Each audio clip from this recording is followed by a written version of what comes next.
Ladies and gentlemen, the good guys are back. And if you notice, the sun was out, so the guns came out. You feel what I'm talking about? You got chocolate pudding. Act like you don't know it's real now. Act like you don't see me in the gym like I've been in there. Anyway, you got chocolate pudding with you right now, baby. I want to talk about the Florida version. Pudding. I'm back. All right? We still got Big Game James and Mr. Pull Up Fitness. So, Mr. Pull Up, Mr. Larry Smoother, I'm going to leave it to you, sir. Absolutely. Your favorite player of all time was recently in the news. None other than Mr. Heisman Trophy winner himself, national champion, Auburn's finest, Scam Newton, was in a little bit of a tiff. He was in a bit of a tiff with a teenager at a 7-on-7 passing league where the young man was talking some trash to Cam about him being a free agent, and he's gonna be broken in about a matter of, I don't know if he gave a specific time. He just said, "You about to be broke." Yeah. So it was an interesting little thing, man. I wanted to speak on. I got a different take on it. So I'm intrigued to hear this because we did miss this. This is when me and Chris, we were going through some busy times, and we missed this cycle. This was all around Free Britney too. So it was a hell of a news cycle. I don't know how we haven't spoken on that. We've had some conversations in this house about Free Britney, and but nonetheless, go ahead, Base. So my take on it is conflicted. I will admit.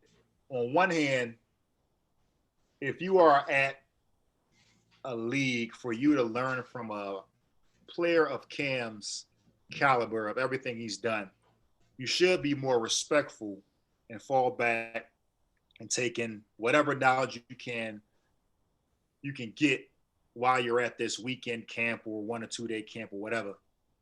But my take is this. I think it's maybe a normal occurrence at these camps where maybe the young players, they kind of razz the pros when they do show up, or if they do got teams in that particular league. But if a young man is so inclined to go as hard as he did with Cam, and I don't think he was trying to put on for the cameras. I think somebody, as they all do, somebody grabs a phone and they start recording it. So I think they just probably caught the tail end of them getting heated toward, or the young man getting heated towards Cam. But I like the dog in that young man. If that young man now, I'm saying I gotta train that pup to be more respectful, but the core of him having the gumption to go at a pro, the caliber of Cam, and be wholeheartedly in his feelings that he felt at that moment that he probably was a better player than Cam, which we all know is not true. But I like that dog in him to just say, you know what, I don't care who you are, I'm coming at you. Now, should he be more respectful? Yes, I'm saying that. But at the core, he shouldn't lose that dog. But we got to train that dog to harness it in a proper way. But I like that young man's dog. Now, if it's genuine, if he's just putting on for the cameras, then obviously this is all is a moot point. But yeah, I like that dog in him. Walt, if you don't mind, allow me to, because, all right, I'll tell you a story first, and then I'll get to my take on it. So I'm 17, and I got invited to the Down and Dirty camp, which is a camp held by Ed Ogeron every year. And at the time, he was at USC. So at the time, he was at USC. And as we all know, and if we don't know, then at the same time, this camp is held in Miami. Because Ed Ogeron was a part of those Miami teams that had like Sapp and Michael Irvin and like Dwayne Johnson and all them other cats. So like, it's credible that he knows what he's doing. Anyway, my time there, like, I I got a bit of the mouth that kid had. I still have it, but I was a lot like that kid. But I wasn't talking to the NFL guys that way because they're NFL guys. Now, I saw Warren Sapp, and at the time, that's when Sapp was like on the decline of his career, but it's still Warren Sapp.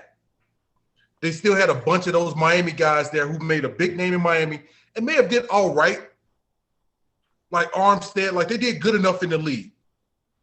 Like Michael Irvin, like all these guys, like I wouldn't have thought in my wildest dreams, and me being a 5-star guy, and like I had. Wait a minute, did you just say Jesse Armstead did good enough in the league? That dude. Yeah, I'm like Jesse Armstead was a dog. He almost in comparison to Sapp, multiple Pro Bowls, bunch of in comparison to Warren Sapp, right? Armstead, don't he got a Super Bowl? I think he does. He might have won one. I know he played. Listen, I thought. Just in comparison to Warren Sapp. Jesse Armstead. I'm sorry. Just get where I'm coming from. In comparison to Warren Sapp is what I'm saying.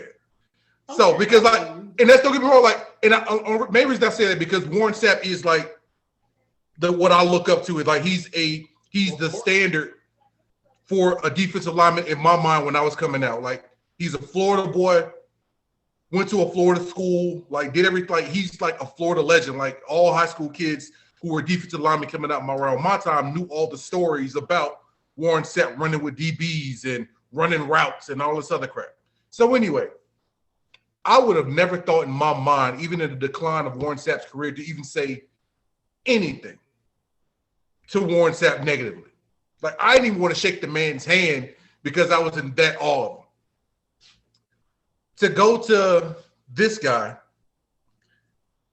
because I even went and looked it up, like before we even brought this up. Like I looked it up once it kind of hit the media, the news stream. So if you look at the tape of what was going on, Cam Newton, first of all, which this hurts me to even have to defend Cam Newton, first of all, but Cam Newton never came at the man out of pocket.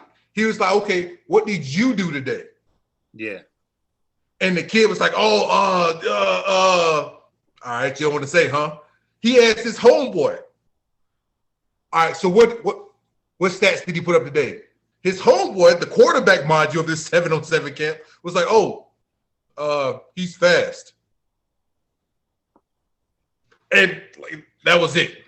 Like, so that further lets you know I'm not going to have this 2-star peon talking to a Heisman Trophy winner, a D1 school attendee, 2 D1 school attendees. Like this man put up numbers and records. Yeah, just say what he is and why. And this man is an SEC great. This man is an NFL great. This man is a legend. I hate that. This is 3 letters that really sums this up. This man is an MVP. Shut your mouth. Like if you have nothing to stand on. Like even like the quarterback of your team was like, oh, he's fast. And then what? Like, so what? Like, go ahead, Walt. I'm defending Cam. It hurts. But hold on, Walt. Yeah, go ahead. But isn't everybody thinking of that though? Everybody's thinking, I want your spot. At some point in time, it's always a young cat that's a nobody. Nick Saban was a nobody before he came Nick Saban.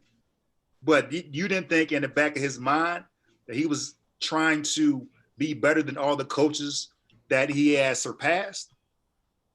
So you may not verbalize it, but yeah, I'm with you. You got to be respectful. But at the core, you still got to have that dog to come at those. I agree with you 1,000%. But at the same time, like when your own teammate can't even say like, "Oh man, he got routes, he got hands." That's where he lost. He had like 6 catches today for like 150 yards. All his teammate only can say, "Oh, he's fast." You trash, man. No. Go ahead, Walt. I'm sorry. No, it's good. So a couple things from having, definitely a couple different opinions on it. I've seen a little bit of audio. All I know is that Cam Newton just blew up all my social media for about a week. I was like, this is hilarious that this is even happening, right? So here's my thing based on what you said. I don't know if that really clarifies his dog in it to me. What is it for him to say that you're going to be a free agent? What does that classify as him being a dog? That to me it's not even that it's disrespect. To me, it's just 100% out of pocket. So in the first episode of what I talked about, good for this young generation for understanding their wealth and knowing that they're commodities and doing the right things that way. This is the inverse of that. You have nothing. And that's the other problem with it. It's knowing that, you know what, I can be a commodity. There's a way for me. This kid is Insta famous now. He's the kid in his high school known as, oh man, you went at Cam. And that was hysterical. Unmute yourself, Chris. Like he's that now. Yeah. I think Coach O said it to me on the phone a couple weeks ago. That the mentality of a kid now is it's the microwave generation. Instant success. They are the Instagram Insta generation. Like, oh, I'm gonna go ahead and do this now. I'm gonna cap at him, and he's gonna be revered. See, when we were coming up, it was always a dude that would, take that one step and be like, hey, the one guy that always the habitual line stepper that would get the praise. I'm not going to name any names. We all had that one dude. It was like he was going to take it one step further. For me, it was never to the point of thug activity. I was a habitual line stepper with my teachers. We watching Amistad. Why the hell we watching Amistad? Make a scene. Was not happy about it. Now it's crazy. And these times I would be revered.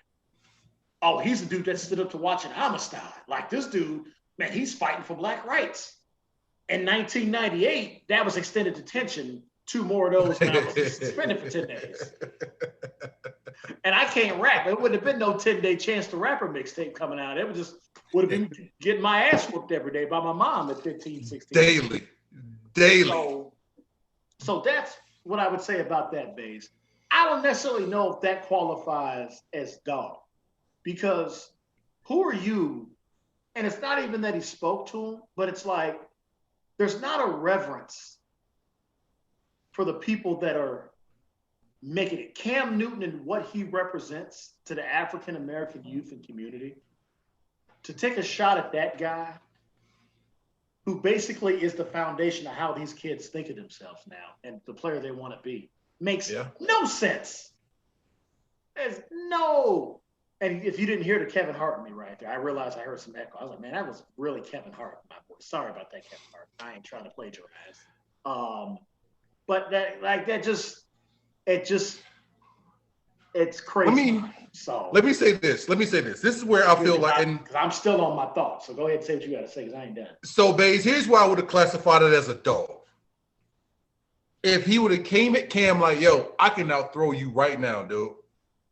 Like, let's line it up. Let's put some receivers out.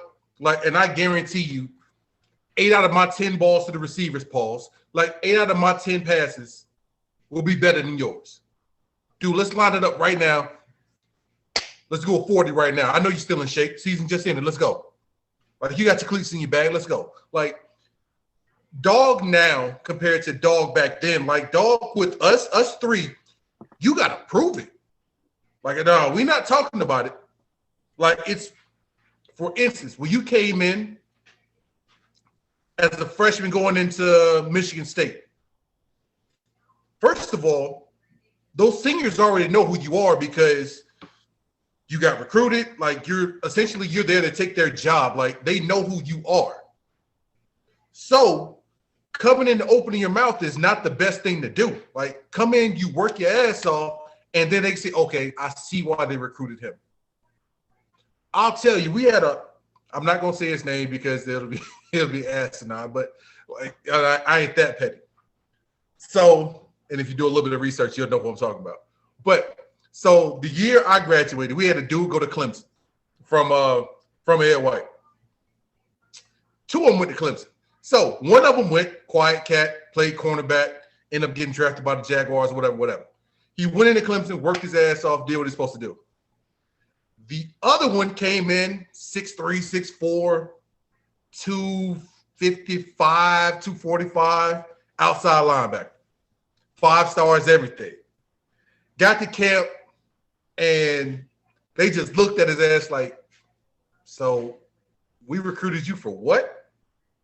Because all he did was talk and he couldn't show it. Like, when we were coming out, it's not about what you say, it's about what you do. And on the football field, like, it should be the microcosm of life, because you should be able to line up and do exactly what you need to do to prove your point. And for that kid to come at it with all mouth speaks to this generation. But if I was that kid in that situation, it's like, all right, Cam, you're getting a little bit old, dog. I know I can outthrow you. My speed's way better than yours. Now that I would have been with him on that base. And you know who I want to tell you? There is a story, not in football, but it's one of the most infamous stories of all time that relates to that type of situation. The O.J. Mayo, Michael Jordan story. When O.J. Mayo was the best high school player in the country. And he went to Michael Jordan's camp, and Michael Jordan worked him. Literally just Jordan him. O.J. Mayo's what? 6'3" on a good day? Like maybe. Yeah. So he's probably about 6 foot, 6'1" at this camp. Michael's 6'6", legit. Legit 6'6". Got his retirement weight on him. All he did, I've heard OJ talk about it, he said all he did was post me up, turn me around. It wasn't like he was better than me, but he beat me. Easy work. He just put the work on him. He put that Charles Barkley old man on him and just backed him down, just bank shot. So and I'm good with that.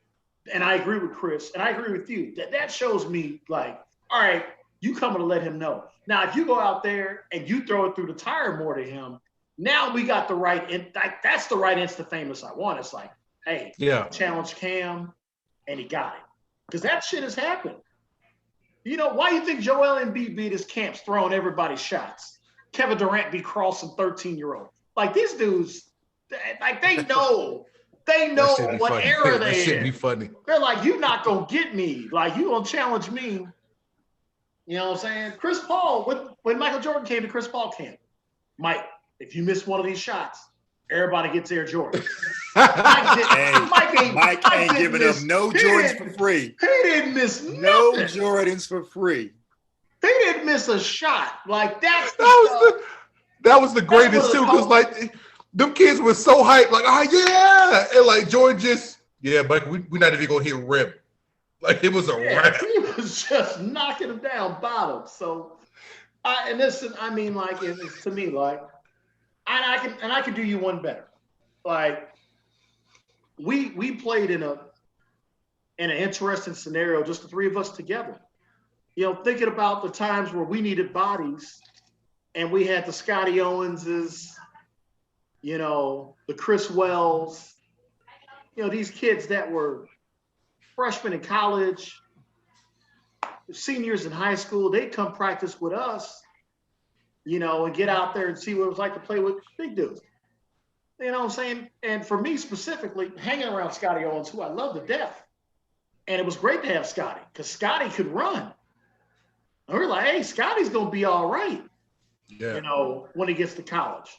Scotty never came up and was like, I could take your job. Scotty was like, I'm better than so-and-so. Like, we were around that. We had kids that were around us, you know what I'm saying? That would have been like Trayvon Strong at 13 years old. Talk about Chris Dixon. I'm going to be able to outthrow you. Word? Like, he would have did that great. But to say, like, hey, dude, you ain't going to be nothing more than an IFL MVP. That's all you going to be. You know how hard it is to even be successful in the IFL? We played with guys. We played with some guys that had D1 careers, pretty good D1 careers, that couldn't even see a blade of carpet. You understand what I'm saying? I played with a lot of guys that were like, this Truman State dude? And they came to find out. Out there getting worked. Reason. Like, And it was never for that. The same with you guys. Like, you guys knew what time it was when you guys were in that line together. Like, man, look here, somebody over here trying to eat off of us. Like, the three of us need to go eat. So with that kid, I mean, more power to him. Like, you've got your notoriety now. Like, now, here's how the whole generation backfires on him, Baze. Now you're the kid that said that. Everybody can find you because your face is on that. If we don't see you on no top 500 lists, you're going to be known as the kid that talks shit to Cam. And what you do. But I would say this. That's how it backfires on these kids, too. So, I mean, at the end of the day, it's just on the screen nowadays as we finishing up. What happened? Yeah, it just somehow we lost it. Keep going. I'm not even worried about it. So it happens. I thought it was my now we lose the anchor every so often. So, but I mean, with that all being said, you know, it's just one of those things, man. To me, it's just I don't get. Somebody got something turned on. I don't get like what you're really gaining off of talking to an NFL MVP like that. Yeah, I mean, you really don't. I would say this: we don't know how that interaction started, and I would say this: I hope he didn't do it. Like, I hope he didn't tap his mans and say, "Hey, I'm about to come at Cam," to prompt him to start recording him. You know that's what it was. You know for a fact that's what it was. It could have been. Like, hey, check this out. Check this out. I wasn't there, so look, I ain't putting nothing past nobody that's trying to be insta famous. You know what I mean? Well, listen. I mean, we're all disciples of the first Nike camps, right? Yeah. Like, remember the first joints where they only had it at 5 schools? And I know for a fact, me and Baze were definitely at those Nike camps because they were territorial back then. So Baze, like our junior year, because I went to the one that was in Champaign, because that was the only one I was good enough to go to. You know, I ain't had no notoriety outside of Chicago. They wasn't like, wasn't it like Nike Spark? It was like a Nike Spark or something like that, right? It became the Spark camp. Spark store or something? Spark was second.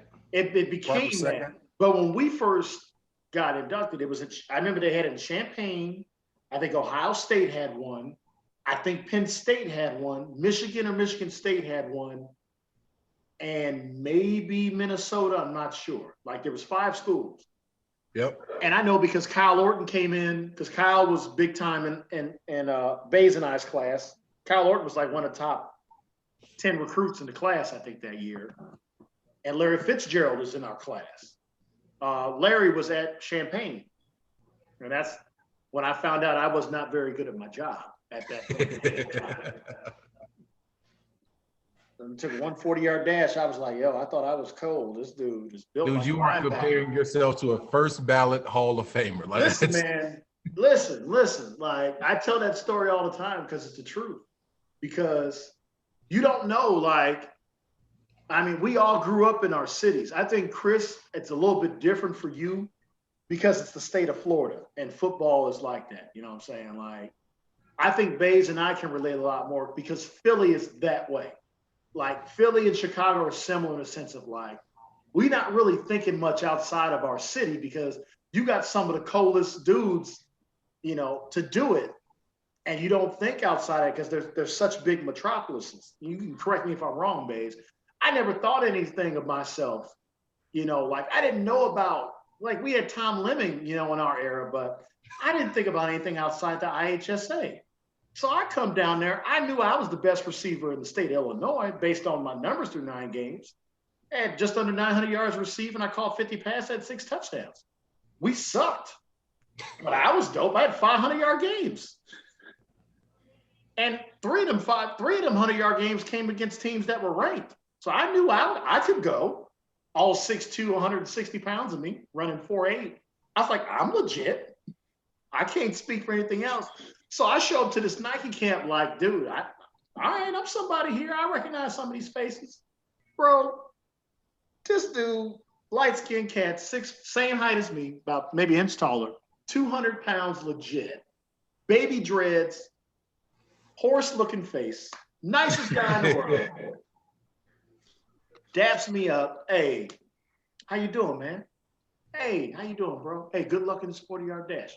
Thanks, man. You too.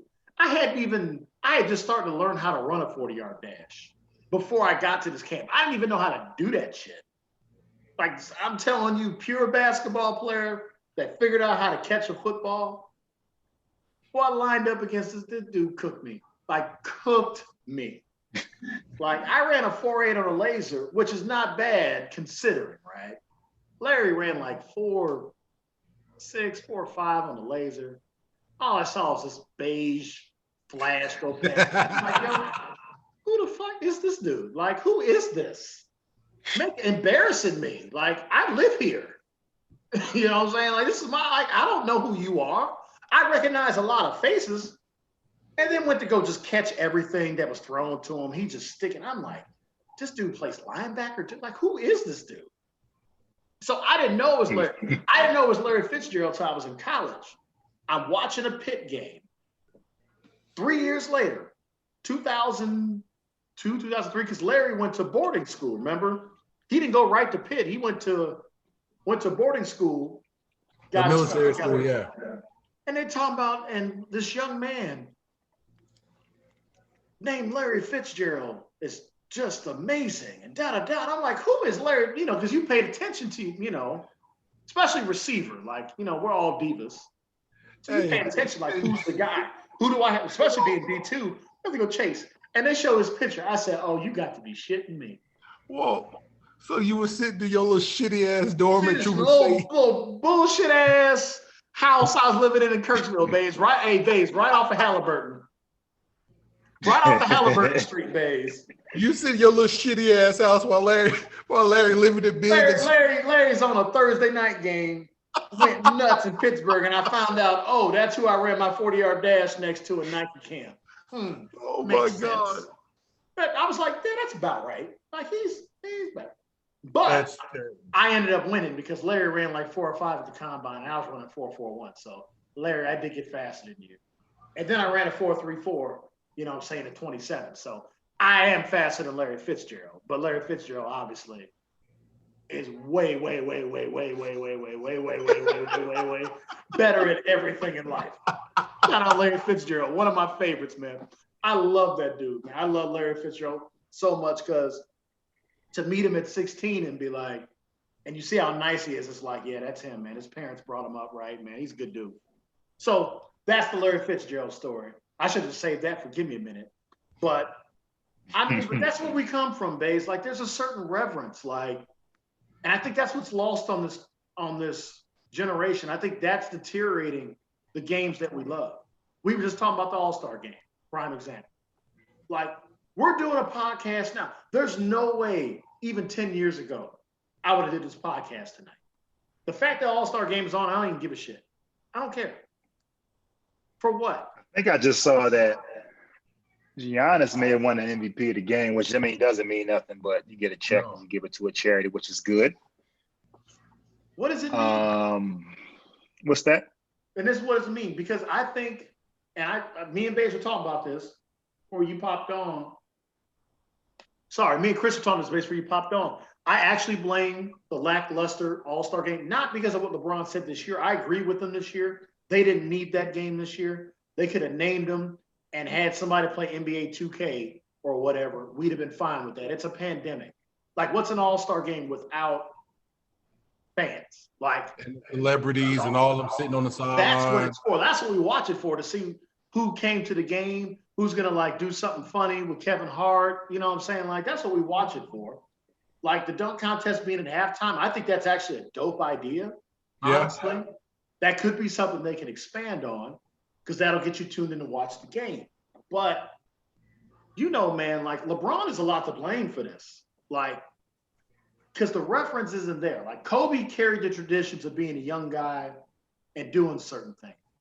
And I said it, when LeBron entered that dunk contest, he changed the whole narrative, because your stars are supposed to participate. The stars always, Dr. J was 39 years old doing dunk. Hold up. Save this. We'll go a couple minutes for one more episode. So we'll go a couple minutes. All right. So you know what? I'll get off it because I do want to talk about All-Star games. So yeah, we'll go a couple minutes and then we'll give me a minute, but save this. You know what I mean? So because I see you getting worked America, up. We're just gonna pause it. We're gonna stop it. Because I want to talk about All-Star games. And I see you getting worked up. So we'll go a couple minutes. No, man, not necessarily worked up, but just I'm right about this. And it's no disrespect to Bron at all. I love Bron, but it's his fault. I love him. It's his fault. And you guys will tell me if I'm wrong when we come back to What's Good America. Look at that segue. I mean, that was smooth, wasn't it? I'm even just going to chill out for a minute. You know what I'm saying? That was so dumb. Now, we'll be right back, y'all.